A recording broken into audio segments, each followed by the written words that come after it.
As the fantasy football season gets closer, we all start to make our own lists of wide receivers that we think are going to break out and we want to take a chance on this year. And this is my tier list of the top wide receivers this year that I do think are in for a breakout season and have the potential to do that. If you are new to the page, go ahead and hit that subscribe button. Maybe like the video too if you feel the need. But I'm going to get into my top 15 breakout candidate wide receivers and explain to you guys why I think they are breakouts. Starting out with our number 1 breakout candidate wide receiver is Garrett Wilson, which I was kind of considering putting him at number 1 because he already had such a good season last year, but I think he has to be at number 1, man. He still has room to break out, and let me explain why. He closed out his rookie season in the NFL amazingly, putting up a 53% target share, which is just absurd in week 18. And we do have to be somewhat realistic when talking about Garrett Wilson because he didn't have the most target competition in that wide receiver room last year, but he did put up these numbers with below average quarterback play, which is a good sign. And at the same time, he now has Aaron Rodgers. And on top of that, every single game he played last season without Zach Wilson as the quarterback, he averaged 17 fantasy points per game on 11 targets and 6 catches. And that would have been top 15 fantasy production over the entire season. And no Jets quarterback has over a 60% completion rating on the season. And lucky for us, Aaron Rodgers averages a 65% completion percentage on his entire career, which is just another really good sign for him. He's got a whole bunch of green lights this season, and it's all looking like he's going to break out again, so he's not easily number 1 on this list. But at number 2 on this tier list, I have Marquise Brown. He might not look like the most appealing wide receiver when you look at it, but let's go into more of his raw stats. He was the wide receiver 6 through the first 6 weeks of the season last year in a very run-heavy offense.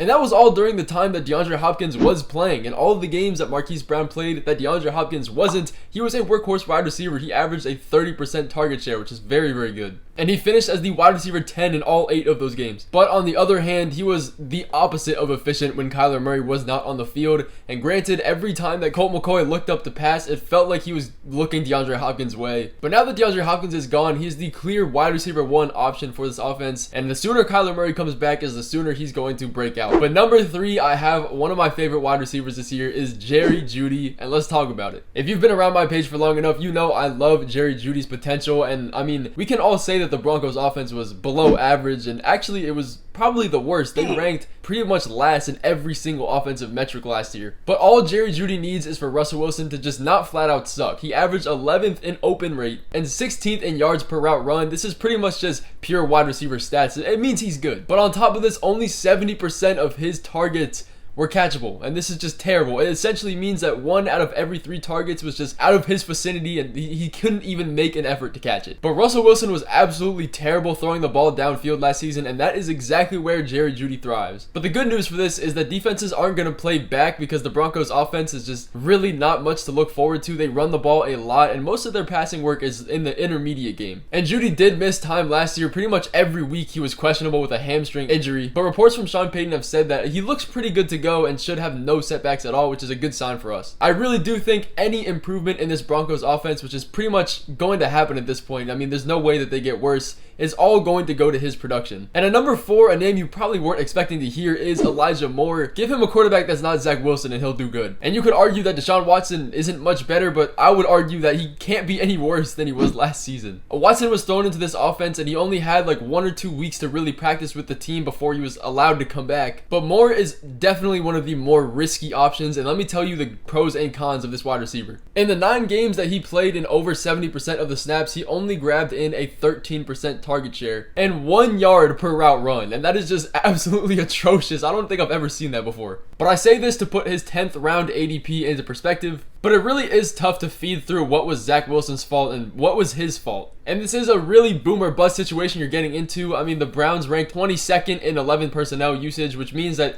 there's really only going to be 2 wide receivers on the field at a time, and that is easily Amari Cooper and Donovan Peoples-Jones. Now, all of this shouldn't scare you, and it kind of seems like I'm just bashing him, but I just want to tell you that he is a very boom or bust player, but whichever one that he does, he's going to excel at. But at number 5, I had to get Traylon Burks in here. The only reason I don't have him any higher is because of the Titans quarterback situations. I think Tannehill being under center is going to be his best bet for the receiving game, but I mean, I doubt that's going to happen for the entire season. But when Tannehill was the quarterback for him, he was extremely efficient. He averaged a 21% team target share and over 12 fantasy points a game. But the good news is there's absolutely zero wide receiver competition in this offense. He will easily be the wide receiver 1. But this isn't the most desirable offense, and they're really not going to throw the ball an insane amount. He was going in and out of injuries for his rookie year, but he showed flashes of the potential that he has. But he really started to ramp it up after week 10 when he came back from his injury. He averaged 6 targets per game in that stretch, and he has really been praised during OTAs. I do like him as a breakout candidate too. At number 6, I have Chris Olave, who I again would have had higher, but he just had such a good season last year. There's really not much more he can do. But again, he was really efficient last year. He was 11th in air yards and had a 25% target share. And that was with below mediocre quarterback play, but now he has a true upgrade in Derek Carr, who just helped Devontae Adams get a wide receiver 2 season last year. But on top of that, he is due for positive touchdown regression. He was one of the 3 wide receivers that had over 1,000 yards and less than 5 touchdowns last year. But these are all things I am loving about Chris Olave's situation, especially his pretty easy strength of schedule this year too. And at number 7, I have Drake London, who I'm going to start this out by saying